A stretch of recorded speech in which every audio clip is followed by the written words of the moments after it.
May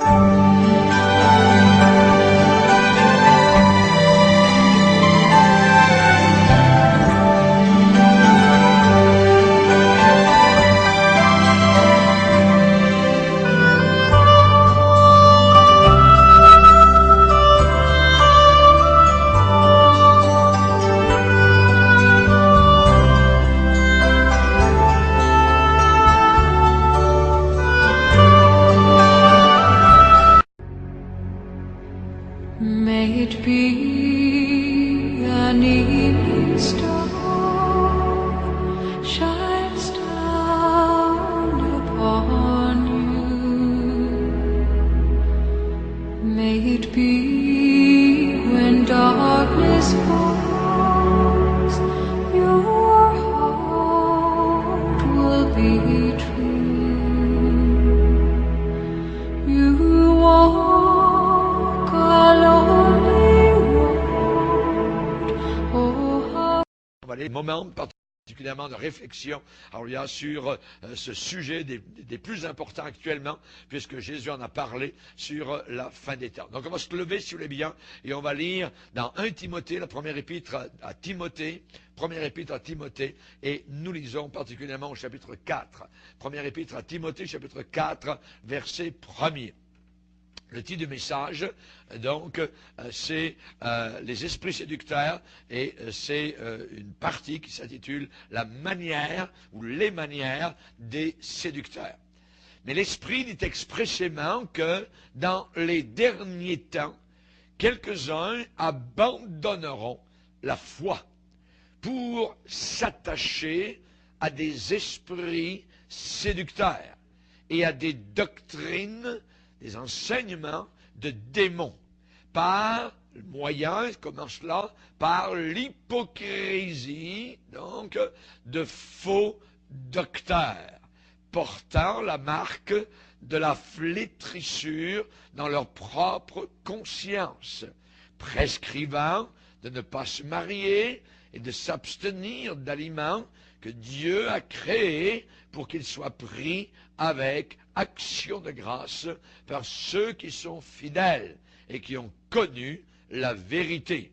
Car tout ce que Dieu a créé est bon et rien ne doit être rejeté, pourvu qu'on le prenne avec action de grâce, parce que tout est sanctifié par la parole de Dieu et par la prière. Amen. Et je continuerai le verset suivant. Paul dit à Timothée, en exposant, donc en parlant de cela, en exposant ces choses aux frères, tu seras un bon ministre de Jésus-Christ, nourri des paroles de la foi et de la bonne doctrine que tu as exactement suivie. Repousse les contes profanes et absurdes.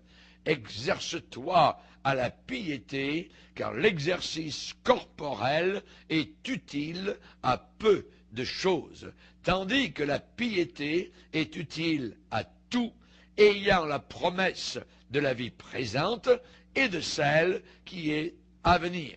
C'est là une parole certaine et entièrement digne d'être reçue. Nous travaillons en effet et nous combattons parce que nous mettons notre espérance dans le Dieu vivant qui est le sauveur de tous les hommes, principalement des croyants. Amen. Père, nous te bénissons, nous te glorifions pour ce temps de pause, ce temps de réflexion que nous voulons faire, Seigneur, afin de considérer les choses, Seigneur, qui se passent autour de nous, particulièrement dans le monde religieux. Et nous te demandons, Seigneur, que nous puissions comprendre ce que l'enseignement des Écritures est là, Seigneur, pour nous dire. Nous prions que ceux qui entendent, ceux qui écoutent ce message, l'écoutent avec l'Esprit de Dieu, avec un cœur, et non pas uniquement avec la tête. Nous te le demandons, Père, dans le nom puissant de Jésus. Amen. Et tout le peuple dit Amen. Gloire à Dieu. Voilà, vous pouvez vous asseoir, frères et sœurs. Alléluia. Nous allons parler ce soir des manières des séducteurs. Les manières, les façons d'agir, donc le modus operandi des séducteurs. Et si vous sondez les Écritures attentivement concernant les derniers jours, vous allez voir particulièrement que Jésus a parlé de la séduction. Il a parlé de cela avant même les guerres, les bruits de guerre, les tremblements de terre, tout cela. Hein, il a parlé surtout en disant que personne ne vous séduise.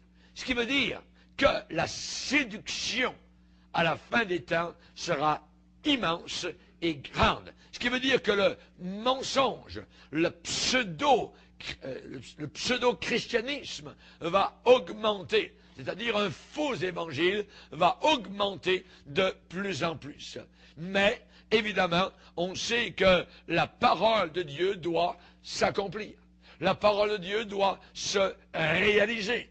Et on sait que ces choses écrites seront vraiment manifestées de plus en plus dans ces derniers jours. Ça n'ira pas en diminuant, en s'effaçant, non, ça va augmenter de plus en plus. Donc, à nous d'être sur nos gardes, de bien veiller. Et on sait que lorsque l'apôtre Pierre avait sorti son épée pour sauver supposément Jésus, imaginez, Jésus lui dit, remets ton épée dans le fourreau parce qu'il faut que les Écritures s'accomplissent. Jésus devait être livré. Jésus devait mourir sur la croix pour nous sauver. Et Jésus a dit à l'apôtre Pierre, à cette occasion particulière, comment donc s'accompliraient les Écritures. Voyez, les Écritures doivent absolument s'accomplir sur ce qui a été prédit dans cette parole merveilleuse. Et évidemment, ce qui veut dire que beaucoup, je dis bien beaucoup, pas très peu, pas un ici et là, beaucoup de séducteurs vont venir parmi le peuple de Dieu, au milieu du peuple de Dieu, en nombre de plus en plus nombreux, de plus en plus grands. Donc, beaucoup de séducteurs vont venir et ils vont déclarer un peu de vérité. Voyez, pour être séduisant, vous n'arrivez pas avec une fausse doctrine, vous arrivez avec la vérité pour gagner le cœur des gens. Et ensuite, vous donnez votre poison. Voyez, votre fausse doctrine. Donc, beaucoup de séducteurs, évidemment, donc, ils vont arriver parmi le peuple de Dieu. Ils vont déclarer un peu de vérité et ainsi ils vont gagner la faveur des gens. Ils vont gagner le crédit, voyez, des gens. Tout marche par la foi, comme dans le gouvernement. Quand les gens n'ont plus foi dans le gouvernement, ils mettent dehors, voyez. Et c'est la même chose dans le monde, je dirais, évangélique. On a besoin, évidemment, de croire en ceux qui nous enseignent. Mais si ceux qui enseignent commencent à dévier, commencent à mettre un peu de vérité et un peu d'erreur, à ce moment-là, je dois me retirer. Voyez, je ne peux pas rester au pied de séducteurs. Les gens, qu'est-ce qu'ils vont faire? Quand vous avez un séducteur devant vous, les gens vont examiner les Écritures et ils vont dire ce que ces hommes disent. C'est vrai, c'est vrai. Puis, quand ces hommes séducteurs auront gagné le cœur des gens, c'est alors, et alors seulement, et ils savent très bien, voyez, qu'ils vont apporter leur fausse doctrine. Quand le cœur est attaché, quand le cœur est confiant, quand le cœur est en sécurité, c'est à ce moment-là que, évidemment, ces faux docteurs agissent avec des fausses doctrines, voyez. Et on sait, j'aimerais vous donner quelques conseils. Un des conseils que je vais vous donner, ne donnez jamais votre cœur aux hommes. Ne donnez jamais votre cœur aux hommes. La Bible dit, mon fils, donne-moi ton cœur. Amen. Donnez votre cœur au Seigneur Jésus-Christ.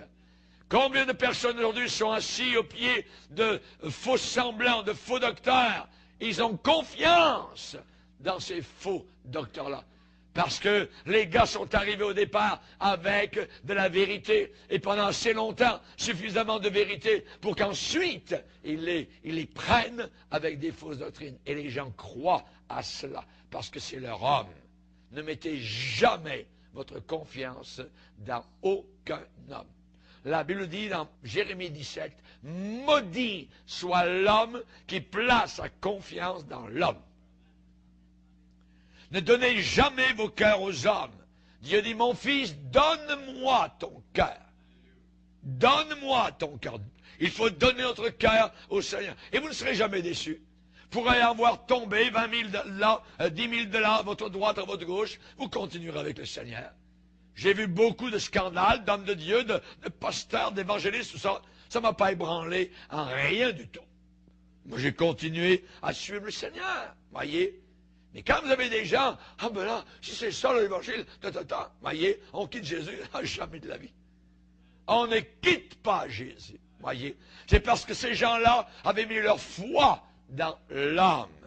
Ne mettez pas votre foi dans les hommes.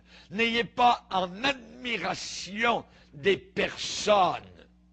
N'ayez pas des personnes, des hommes en admiration. Voyez? Pourquoi? Parce que c'est par ces mêmes personnes que Satan pénètre et va pénétrer parmi le peuple de Dieu. Quand vous admirez quelqu'un, votre confiance est totale. Voyez? Vous ne vérifiez même plus dans les Écritures ce qui est dit en avant. C'est très dangereux. Les Béréens vérifiaient où? Où est-ce qu'ils checkaient? Où était le point de vérification? Dans les Écritures. Pour voir quoi? Si ce qui était dit par l'apôtre Paul était exact. Voyez? C'est dans les Écritures que l'on voit si c'est exact ou non. Satan peut prendre la parole de Dieu, mais la tordre. Et si quelqu'un nous dit, la Bible dit cela, nous devons être capables de dire, il est aussi dit cela. Et les sectes travaillent comme cela, avec une Bible. Les Mormons travaillent avec une Bible. Les témoins de Jéhovah travaillent avec une Bible. La science chrétienne travaille avec une Bible. Voyez? Et ainsi de suite. Mais c'est tout pour séduire. Voyez? Et ils en font ce qu'ils veulent avec leur Bible. Et souvent, ensuite, ils mettent leur Bible de côté et ils ont leur livre à eux, voyez, qui donne l'explication de la Bible. Voyez. Nous n'avons pas de livre d'explication. Nous avons la Bible et la Bible uniquement. Amen? Ah oui. Et la Bible s'explique par elle-même. Que Dieu soit béni. Ne donnez jamais votre cœur aux hommes. N'ayez jamais en admiration des personnes. Voyez? La Bible dit que les hommes méchants et imposteurs. Imposteur, ça veut dire séducteur. Un imposteur, c'est quelqu'un qui se fait passer pour quelqu'un d'autre, mais il ne l'est pas. Les hommes méchants et imposteurs avanceront toujours plus dans le mal, égarant les autres et égarés eux-mêmes. Égarant les autres et égarés eux-mêmes. Croyez-vous qu'un séducteur va brandir une nouvelle hérésie, une fausse doctrine, voyez, et la lancer devant les gens? Non, non, non, non. Qu'est-ce qu'il va faire? La manière des séducteurs. La personne va déclarer des paroles droites, des paroles de justice, des paroles de vérité, et ainsi les cœurs des gens sont gagnés. Les cœurs des gens sont gagnés. Cette personne va apparaître comme étant un ministre de lumière. Un ministre de lumière. Il va commencer par prêcher la parole de Dieu. Pierre a dit, il y a eu parmi le peuple d'Israël de faux docteurs. Et il y aura de la même manière, parmi vous, ce qui veut dire au milieu de vous, de faux docteurs, qui introduiront des sectes pernicieuses, des hérésies, voyez. Ce seront des hérétiques. Ils vont vous dire que ce que vous avez entendu auparavant, c'est pas vraiment ça, mais maintenant, eux ont la vraie chose, voyez. Ils vont détruire la vraie chose. Et actuellement, par exemple, ce qui est mis en échec, c'est le salut. Le salut. Naître de nouveau. Voyez? On nous dit qu'aujourd'hui, même des païens, qu'au ciel, il y aura beaucoup de païens qui ne connaissent pas Jésus. Ils sont nés de nouveau sans le savoir. Voilà l'hérésie. Voyez? Et j'ai pris un de leurs livres dans une école biblique en Angleterre où on a eu notre camp. Nous, on servait juste de leurs prémices, juste de leurs locaux. Mais je suis allé faire un tour dans la bibliothèque. Il y a des très bons livres. Mais au milieu de cela, il y en avait un qui était là. un vrai poison. Je l'ai acheté pour le dénoncer. Et je vais m'en servir dans une conférence où on va parler de ces choses-là sur l'Église émergente. Quelque chose d'inimaginable. Voyez. Naître de nouveau ne veut plus dire ce que Jean 3 nous l'a dit depuis des siècles. Voyez. Ils sont en train de tordre littéralement la parole du Seigneur. Croyez-vous qu'un séducteur va brandir une nouvelle hérésie d'un coup, la lancer devant les gens? Non, il va déclarer d'abord des vérités. Il va prêcher la parole de Dieu. Voyez. Dans 2 Corinthiens chapitre 11, on nous décrit certains de ces personnages très funestes. Dans 2 Corinthiens chapitre 11, 2 Corinthiens chapitre 11, il est dit au verset 13, ces hommes-là sont de faux apôtres, des ouvriers, notez l'adjectif, trompeurs, ça veut dire menteurs, déguisés, oh tiens, il y a un déguisement. Quel est leur déguisement d'Halloween? Apôtres de Christ, pasteurs, leur carte c'est pasteur, révérend, voyez. Tous les faux apôtres sont des révérends, tous les faux apôtres sont des pasteurs, voyez. Des ouvriers trompeurs déguisés en apôtres de Christ. Et cela n'est pas étonnant, ça veut dire ne vous étonnez pas de cela. Pourquoi? Parce que Satan lui-même, le père de ces hommes-là, Satan lui-même se déguise. Comment? C'est quoi son déguisement d'Halloween au diable? Déguise ange de lumière. Lui, c'est ange de lumière. Il paraît comme un ange, presque comme Gabriel. Vous voyez? C'est Satan. Imaginez. Il se déguise en ange de lumière. Donc, ceux qui servent le diable aussi se déguisent. En quoi? En pasteur authentique et vrai. Et c'est là que le bas blesse. Et c'est là que Satan travaille. Ce sont des hommes aux pieds d'argile. Vous donnez un petit coup, tout tombe, tout s'écroule. Voyez. Il n'est donc pas étrange, verset 15, que ces ministres, les ministres du diable, le diable a ses ministres, le diable a ses pasteurs, pas étrange que ces ministres, pronoms possessifs, il les possède, il les a en main. Pas étrange que ces ministres aussi se déguisent en ministres de justice. Leur fin sera selon leurs œuvres. Je ne vous connais pas. Hein? On a fait des miracles, on a prophétisé en ton nom, on a fait le tour de la terre 28 fois et on a prêché la parole, des foules. Je ne vous connais pas. Ouvrier d'iniquité. Ouvrier d'iniquité. Voyez. Donc, évidemment, le faux, je dirais, prophète ou la manière des séducteurs, eh bien, ce n'est uniquement que lorsque le cœur des gens est gagné, qu'ils sortent leur doctrine. C'est à ce moment-là, quand ils ont sous la main les gens, les cœurs des gens ont confiance en eux, à ce moment-là, ils sortent une nouvelle révélation, un petit rêve là, une petite vision, tout ça, de bric-à-brac, tout ça. Ah, ouais, quel grand homme de Dieu nous avons, tout ça, voyez. Ils sont tous ébahis. Ouais. Voyez. Et c'est ainsi que les cœurs des gens sont gagnés, voyez.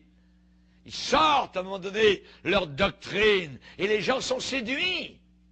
Les gens sont séduits, voyez. C'est un malheur d'être dans des églises où vous avez dans le pupitre un séducteur. Les gens diront, mais n'a-t-il pas dit ceci? N'a-t-il pas dit cela?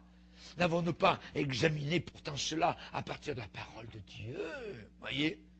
Donc c'est un ministre de justice. Viens pas parler contre mon pasteur. Voyez? Et ainsi de suite. Ce qu'il a prêché, nous l'avons vu dans la parole, ça doit être correct, parce que les autres choses qu'il nous a prêchées et enseignées sont vraies. Donc ça aussi, ce qu'il nous dit, doit être vrai. Tout est vrai, on avale tout. La ligne, l'hameçon, la ligne, le verre, tout ce qu'on voulait. Tout, on croit tout. Voyez. Dans Luc chapitre 6, verset 26. Dans Luc 6, chapitre 6, verset 26, Jésus a dit, malheur, lorsque tous les hommes diront du bien de vous. Car c'est ainsi, c'est comme cela, c'est de cette manière qu'agissait leur père à l'égard des faux prophètes. Les faux prophètes, eux, sont élevés sur un piédestal. Ça marche l'affaire, ça fonctionne, voyez. Tandis que la vraie Église de Dieu, les gens disent, cette secte qui rencontre partout de l'opposition. Mais les autres, eux, ça marche à fond. Ça va bien avec le gouvernement, avec ci, avec ça. Ils ont des entrées partout, la mairie, tout ça. Ça va bien, tout ça. Même avec le curé du coin, l'évêque, même, ils peuvent aller à Rome avec le pape, chanter pour le pape, il n'y a aucun problème, voyez. Chers amis, les gens sont séduits. Et Jésus a bien dit que personne ne vous séduise. Que personne ne vous séduise. Voyez. Une nouvelle révélation, quelqu'un arrive, Dieu m'a dit. Ah, juste avec ces 3 mots-là, le cœur des gens est déjà poigné. Ah ouais? Qu'est-ce qu'il t'a dit, Dieu? Hein? Ouais. Dieu m'a dit. C'est la raison pour laquelle vous avez tous les prophètes qui parlent dans les églises. Prophète un tel s'en vient, prophète un tel s'en vient. Ce n'est pas les prophètes authentiques de la Bible, voyez. Des prophètes qui viennent pour flatter les gens, pour leur dire la bonne aventure. Au lieu que ce soit une cartomancienne avec une boule de cristal, vous avez un pasteur avec une carte de révérend qui vient prophétiser sur les gens, puis il prouve son ministère puissant en faisant tomber les gens par terre. Regardez comme Dieu est puissant. Montrez-moi ça dans la Bible. Montrez-moi ça dans la Bible. Je suis allé un jour dans une conférence, tout le monde était par terre en avant. Il y avait à peu près 50 personnes, tous parlaient. Je dis, c'est quoi, c'est un champ de bataille ici? C'est quoi? Ils tiennent pas debout. C'est quoi l'affaire? Voyez? C'est quoi l'affaire? On ne voit pas cela dans les Écritures. Ah, mais puis il y a l'esprit. Il ne faut pas parler contre l'esprit. Oui, moi je parle contre cet esprit-là.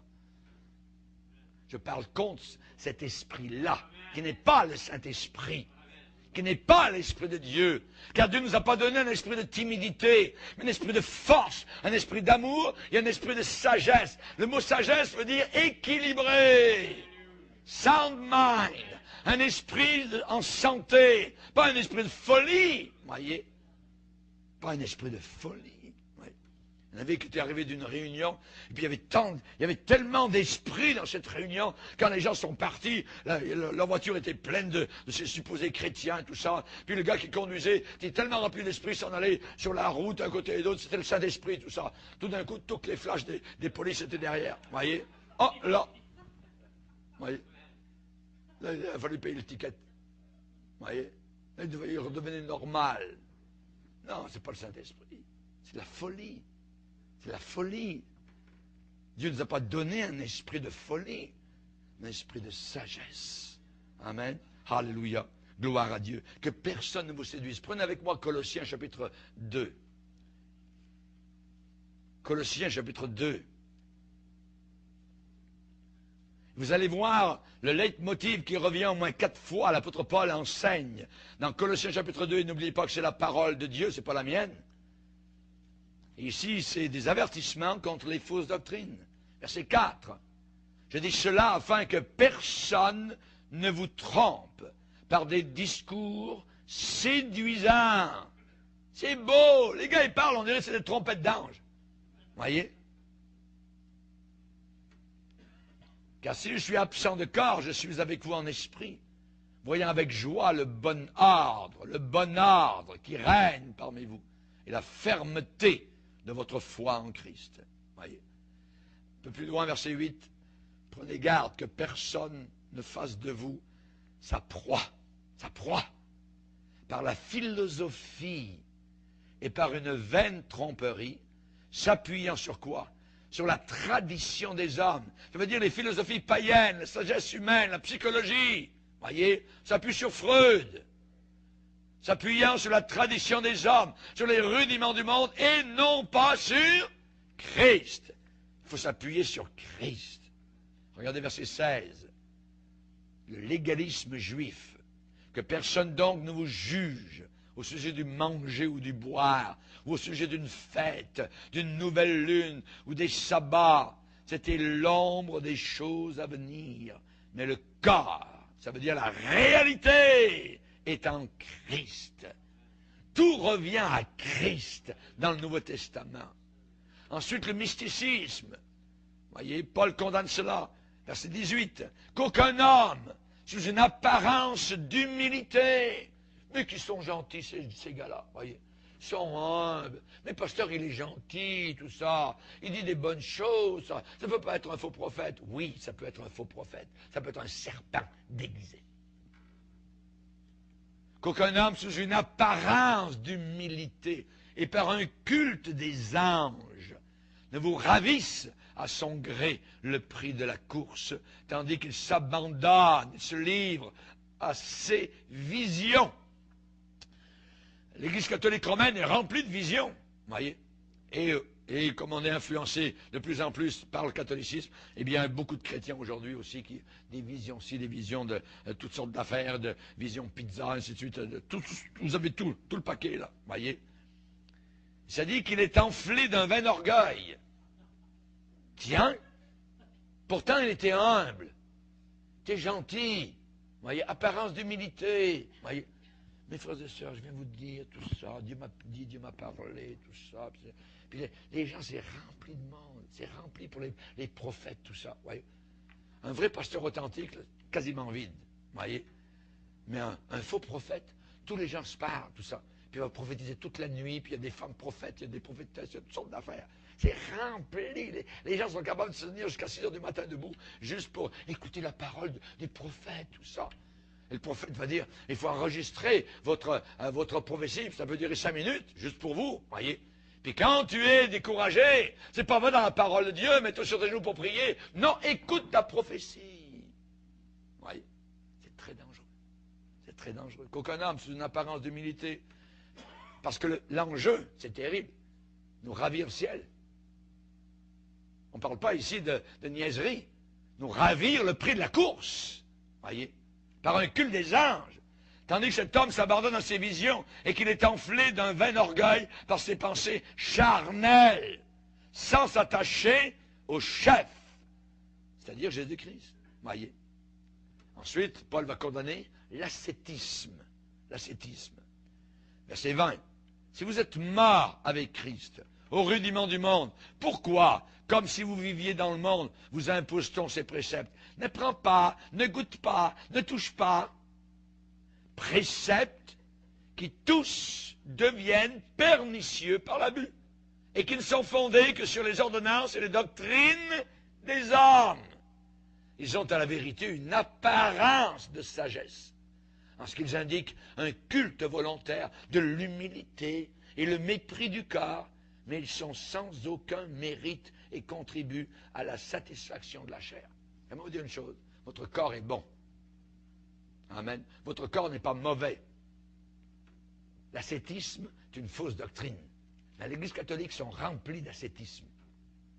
Par exemple, les moines, ils partent, voyez, ils rentrent au couvent, tout ça, jeunes, puis toute leur vie, là, ils vont se lever à 3 heures du matin, matine, ainsi de suite, ils mangeront rien, ils vont se prendre avec des fouets, ils vont se fouetter, tout ça. Jamais de la vie, c'est la foutaise. Martin Luther avait fait cela. Il en est sorti quand il a découvert la liberté de l'Évangile. Et il a bouleversé l'Europe. Alléluia. Le rayon de lumière est venu sur une Europe qui était totalement doctrinée par le romanisme et le papisme. Merci Seigneur. Amen. Votre corps n'est pas mauvais. Alléluia. Votre corps est bon. Alléluia. Et de l'ascétisme, goûte pas, mange pas, ainsi de suite, tout ça. Non, non, non, non, non. Voyez. Moi, je mange. Il y a un temps pour jeûner, puis un temps pour manger. Alléluia. Gloire au Seigneur. Je veux servir le Seigneur équilibré. Dans l'équilibre. La manière des séducteurs, voyez, c'est toujours, ah ben non, c'est suite, puis un jeûne de 40 jours. Regardez, je viens de sortir de mon jeûne, j'ai fait 40 jours de jeûne, regardez tout ça, j'ai perdu 48 livres, ainsi de suite. Est-ce qu'on s'en fout? Ça fait quoi de plus? Voyez? Ça fait quoi de plus? L'ascétisme. L'ascétisme n'est pas dans l'Église de Dieu. Voyez, nous ne sommes pas des ascètes. Nous ne sommes pas des mystiques avec des visions de ça. Nous marchons by the book. Par la parole. Amen. Que Dieu soit glorifié. Mais quand ces gens commencent à prêcher, vous ne pouvez pas vraiment discerner ceux qui sont de Dieu et ceux qui ne sont pas de Dieu. Nous avons besoin actuellement de ce qu'on appelle le don de discernement. Et ça vient pas parce que vous êtes plus fins les uns que les autres, ça vient du Saint-Esprit directement. C'est Dieu qui vous dit, regarde, il commence à avoir dans votre esprit une lumière jaune qui s'allume. Puis tout d'un coup, pouf, c'est une lumière rouge. Vous sortez. Amen. Cherchez Dieu constamment. Cherchez Dieu constamment. Quand sortent ces fausses doctrines, il y aura un témoignage dans votre cœur qu'elles ne sont pas de Dieu. Le témoignage du Saint-Esprit est très important. Pourquoi? Parce que le Saint-Esprit nous parle. C'est une personne. Il nous a parlé au début de notre salut. Il nous a dit quoi? Il nous a dit qu'on était un enfant de Dieu. Le Saint-Esprit a témoigné à notre esprit que nous étions enfants de Dieu. Auparavant, on était enfants du diable. Créatures de Dieu, mais enfants du diable. Parce que maintenant, nous sommes créatures de Dieu et enfants de Dieu. Alléluia. Ça, c'est le témoignage du Saint-Esprit. Et quand on cherche Dieu, le témoignage du Saint-Esprit est très important.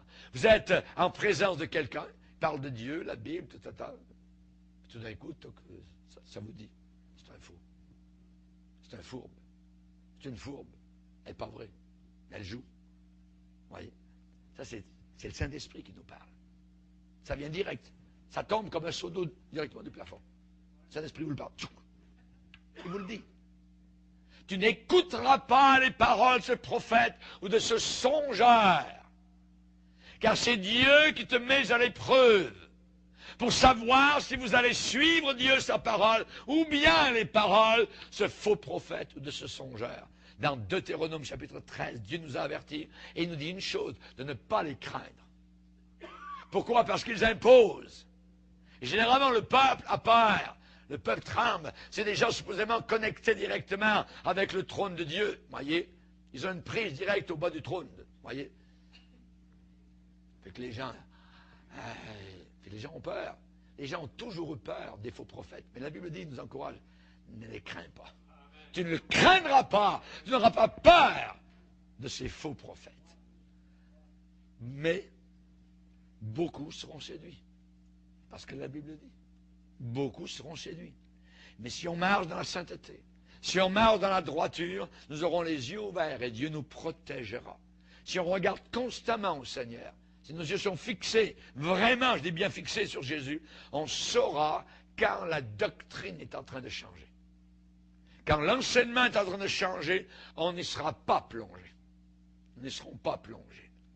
David a dit, j'ai constamment l'Éternel sous mes yeux. Et nous devons être comme lui. J'ai constamment l'Éternel sous mes yeux.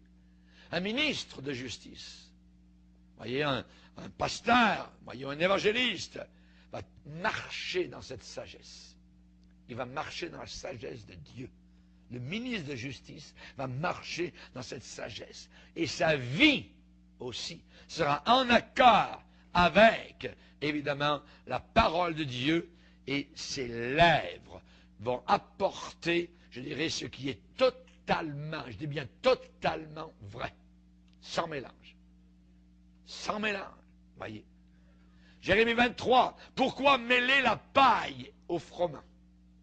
Le froment, c'est la véritable parole de Dieu, lourde de vérité et de conséquences. Mais les faux prophètes mélangent la paille qui est légère et qui s'envole au vent. Et les faux prophètes mélangent les deux, le froment et la paille. Et Dieu va dire, pourquoi mêler la paille au froment? Ma parole n'est-elle pas comme un feu, comme un marteau qui brise le roc? Qui brise le roc. Voyez? Et les vrais ministres, dans Tite, on nous dit au premier chapitre que le vrai ministre de Dieu doit être attaché à la vraie doctrine. Doit être attaché pas à la doctrine, à la vraie doctrine, à la véritable doctrine. Quand le mélange arrive, vous allez le savoir. Quand le mélange arrive, vous le savez, ce n'est pas un ministre de justice. Quand par exemple quelqu'un arrive avec des miracles, avec tout ça, des paralytiques qui marchent, ainsi de suite, puis soudain il vous annonce, vous avez cru à la Trinité, mais c'est complètement faux. Il n'y a pas de Trinité. Il n'y a que Jésus. Et j'aime Jésus.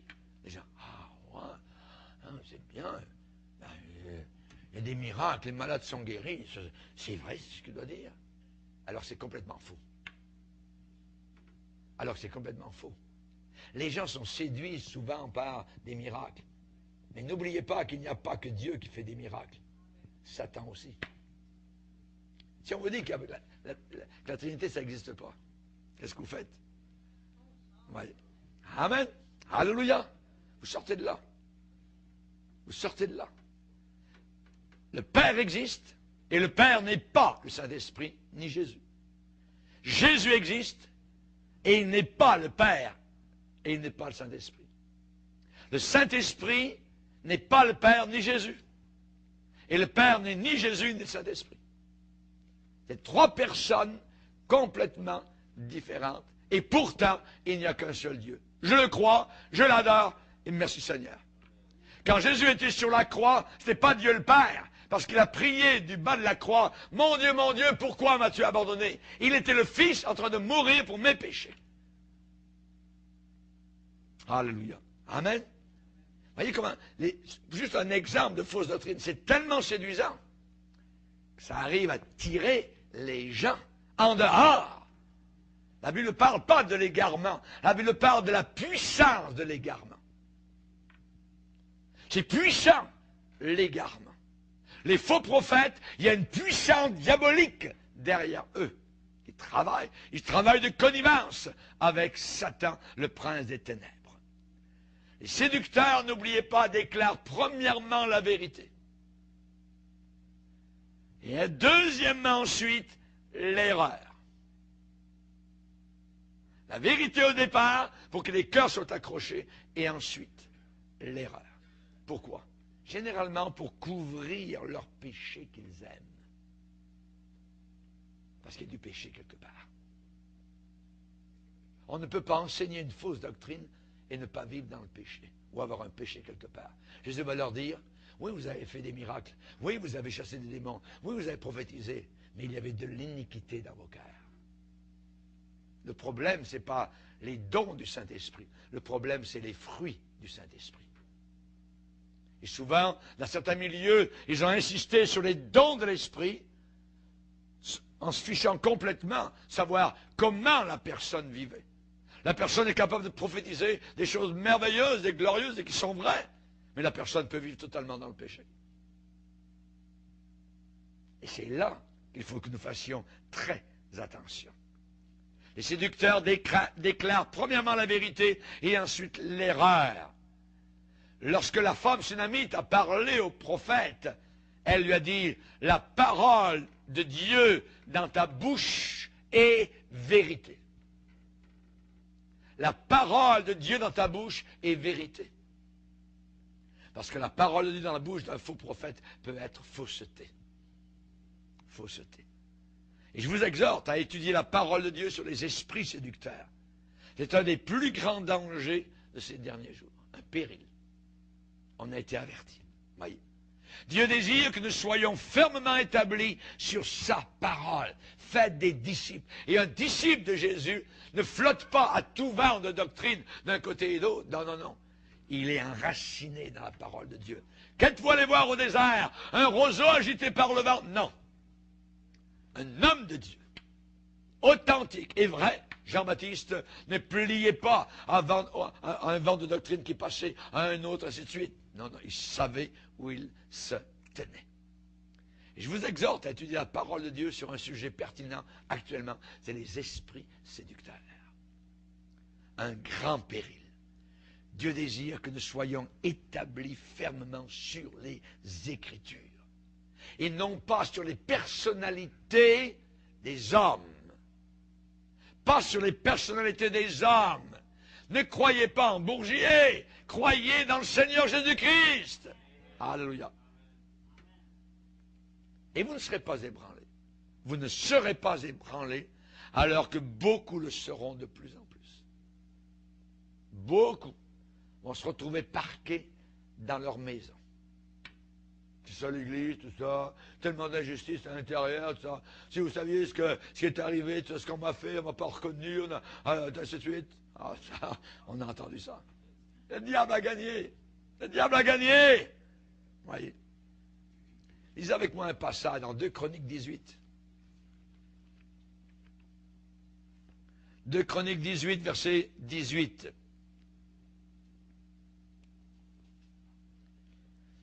Il y a 2 rois qui sont l'un à côté de l'autre. Un bon roi qui s'appelle Josaphat et l'autre roi est méchant qui s'appelle Akab, qui avait marié la fille du diable, Jézabel, la fameuse reine Jézabel. Et verset 17, le roi d'Israël dit à Josaphat, ne te l'ai-je pas dit? Il ne prophétise sur moi rien de bon, il ne prophétise que du mal. C'était un prophète authentique de Dieu qui s'appelait Michée. Et Michée dit, écoutez donc la parole de l'Éternel. J'ai vu l'Éternel assis sur son trône et toute l'armée des cieux, c'est-à-dire tous les anges, les chérubins, ainsi de suite, se tenant à sa droite et à sa gauche.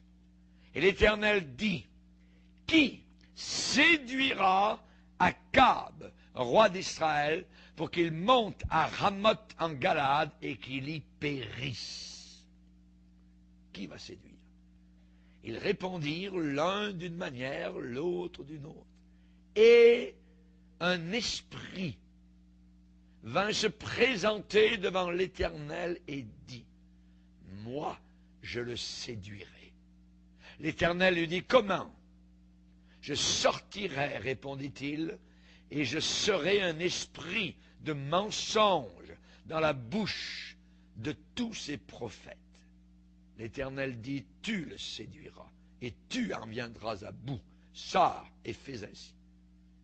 Et maintenant, c'est Michée qui parle, maintenant voici l'Éternel a mis un esprit de mensonge dans la bouche de tes prophètes qui sont là. Et l'Éternel a prononcé du mal contre toi. Les faux prophètes disaient à Akab, il ne savait pas trop s'il devait aller à Ramoth en Galade pour combattre. Les faux prophètes sont là et on dit, ouais, monte Akab, Dieu est avec toi, tu seras vainqueur. Akab dit, est-ce qu'il n'y a pas encore un homme de Dieu qu'on pourrait consulter? Il parle au roi Josaphat qui est à côté de lui. Voyez. Josaphat dit, il y en a un. Avec lui, tu vas savoir la vérité. Il s'appelle Michée. Michée, ah, non, je le hais. Il dit jamais du bien sur moi. Josaphat dit, ben, fais-le venir quand même, on va voir. Et Michée arrive, il y a des centaines de faux prophètes, de faux pasteurs qui sont là. Il y en a un qui arrive. Et il dit ça. J'ai vu l'Éternel assis. Un esprit a parlé et a dit, je séduirai Akab pour qu'il monte à Ramoth en Galade. Quand Akab entend ça, ouais, il dit, ce gars-là, mettez-le au pain et à l'eau en prison.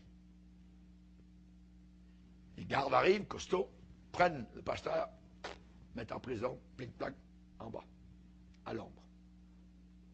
Avant qu'il ne quitte le lieu où était le roi Akab, Michée se retourne et dit, roi Akab, si tu retournes vivant de Ramoth en Galade, c'est que l'Éternel n'a pas parlé par ma bouche.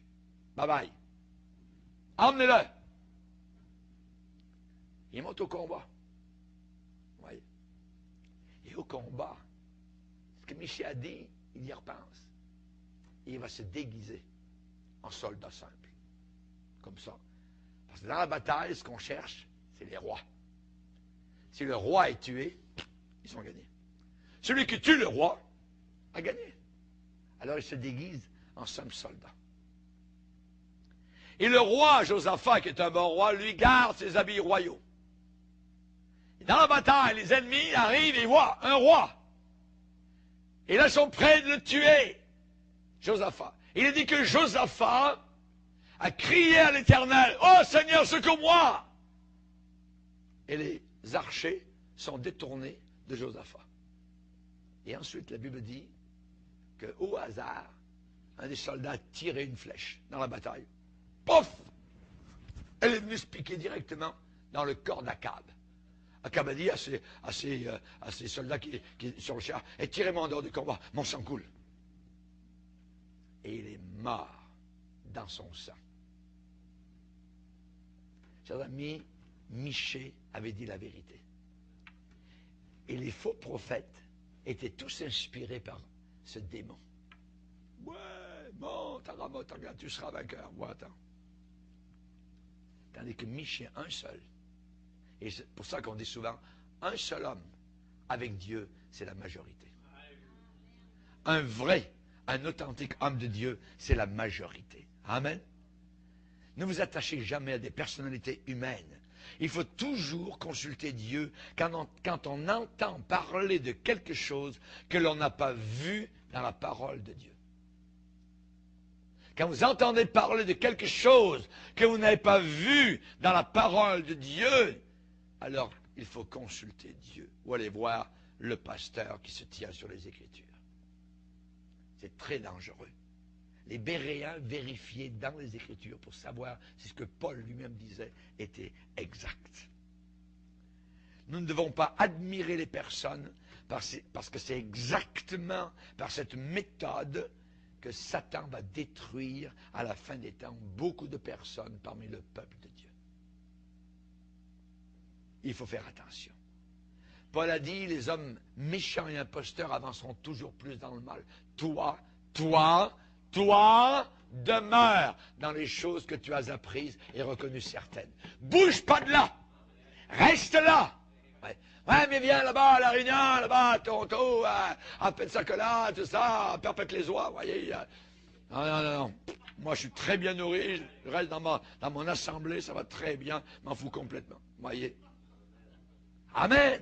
Gloire au Seigneur. Le feu brûlera continuellement sur l'autel. Si le feu brûle dans votre cœur, ça va vous garder de beaucoup de problèmes. Alléluia. S'attacher à des doctrines de démons, voyez, la Bible parle de cela. Ils s'attacheront à des doctrines de démons. Les démons enseignent au travers de bouches où les démons parlent. C'est dangereux. C'est très dangereux. Et le monde actuellement évangélique est rempli de faux prophètes. Les gens sont friands de leurs livres, ils achètent ça. Et dans les librairies chrétiennes, on ne les enlève pas. Pourquoi? Parce que ça rapporte de l'argent.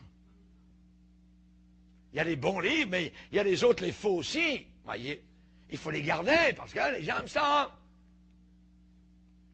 Dans les années précédentes, j'ai reçu des lettres de prédicateurs en colère. Habituellement, ces gens-là ne définissent pas tellement les spécificités de leur colère. Mais ils se lancent généralement dans une grande ventilation d'animosité, de colère, d'hostilité, sur moi personnellement. Et généralement, en bout de compte, le problème tombe dans l'une ou l'autre de ces catégories. La psychologie dans l'Église, le rock'n'roll religieux, la visualisation, les chorégraphies dans l'Église, voyez, votre pensée peut tout, l'écuménisme, les prophètes de Kansas, l'estime de soi, l'évangile de prospérité, tout cela, ça tombe dans l'une ou l'autre de ces catégories. Ce sont tous des ajouts à la vie chrétienne. Des ajouts à la vie chrétienne. N'oubliez pas que la Bible dit, si quelqu'un ajoute quelque chose, sa vie sera retranchée. Sa vie sera retranchée, voyez. Et parfois, j'ai dévoilé un nerf à vif concernant le ministère de tel ou tel individu. Et certaines personnes ont quitté ces individus à cause de cela et leurs églises. Alors, ils sont en colère. Ils sont en colère. Le rock'n'roll religieux, heavy metal, à l'intérieur de l'Église, nous arrive en camouflage, supposément pour attirer les jeunes à Jésus-Christ. C'est complètement fou. Ça ne le fait pas. Quand vous relevez la couverture, quand vous tirez le rideau, vous découvrez que c'est une doctrine de démon. C'est une doctrine de démon. La psychothérapie, la psychologie chrétienne, une autre doctrine de démon, la pensée positive, le pouvoir de la pensée. Certains prédicateurs s'y sont livrés totalement à cela. C'est une fausse doctrine de démon. La fondation, le fondement de ces fausses philosophies, ce sont des esprits séducteurs. Et c'est la Bible qui nous le dit. Ce sont des démons qui sont derrière cela. Des démons qui sont derrière cela. Et ces gens-là s'y attachent, s'attacheront. Ils aiment ça. Des séminaires, voyez, des fins de semaine, voyez. Vous avez des problèmes maritaux, ce n'est plus, je dirais, la cure d'âme normale que nous avions auparavant. Non, non, non, ah non. Ah non, c'est des cours, c'est des thérapies, c'est couche-toi sur le divan, puis tu vas venir me voir pendant 6 mois, tout ça, puis à chaque fois, attends, monnaie sonnante, voyez. À l'intérieur de l'Église, c'est très dangereux. C'est des démons qui travaillent directement à l'intérieur du corps de Christ. Les esprits séducteurs s'y attacheront. Prenez avec moi 1 Timothée chapitre 6.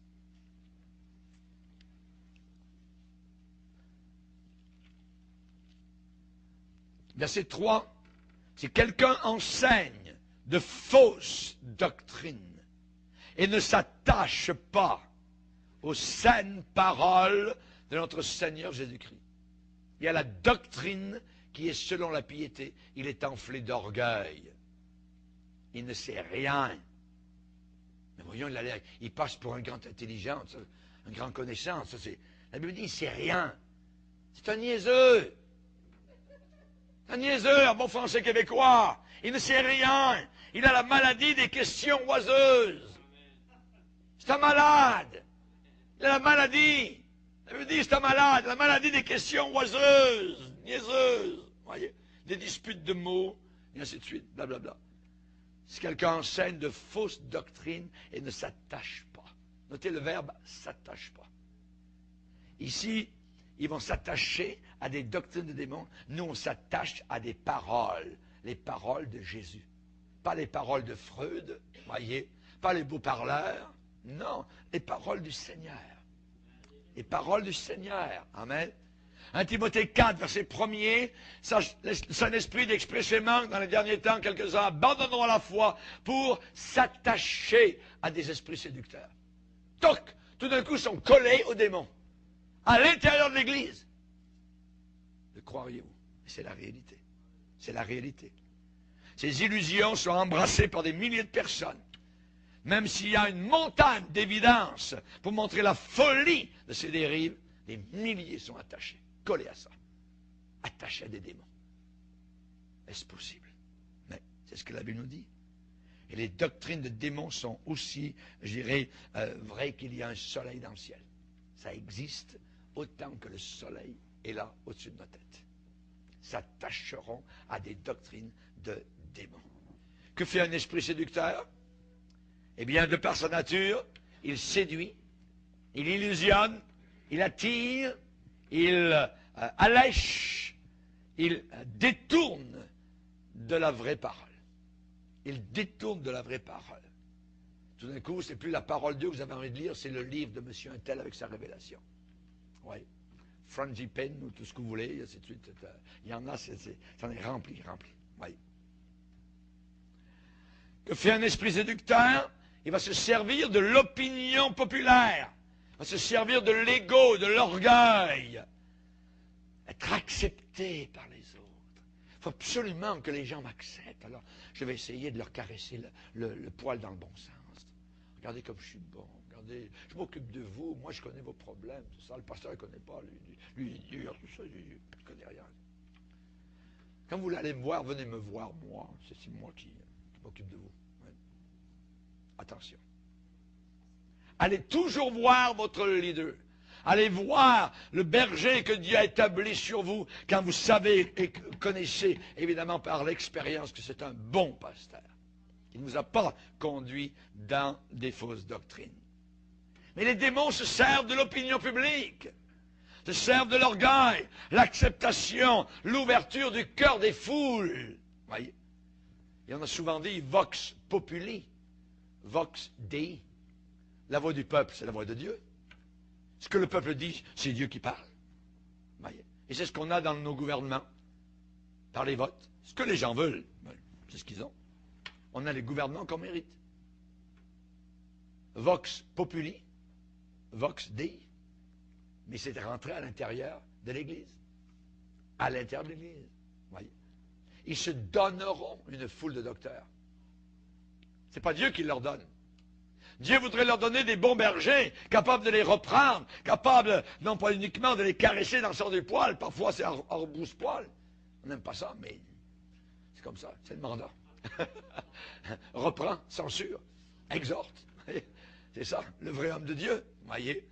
Le point central, voyez, c'est que derrière la philosophie, derrière la mode religieuse, eh bien, même si on parle de Jésus-Christ, il y a des puissances qui sont là, qui travaillent. Des puissances. On parle de Jésus chez les Jéhovah. On parle de Jésus chez les Mormons, ainsi de suite. Oui. Mais ce n'est pas notre Jésus. C'est un autre Jésus. C'est un ange. C'est un grand ange. C'est ça qui n'est pas divin, ainsi de suite. Oui. On a tordu. Mais à l'intérieur de l'Église, ça rentre aussi cela.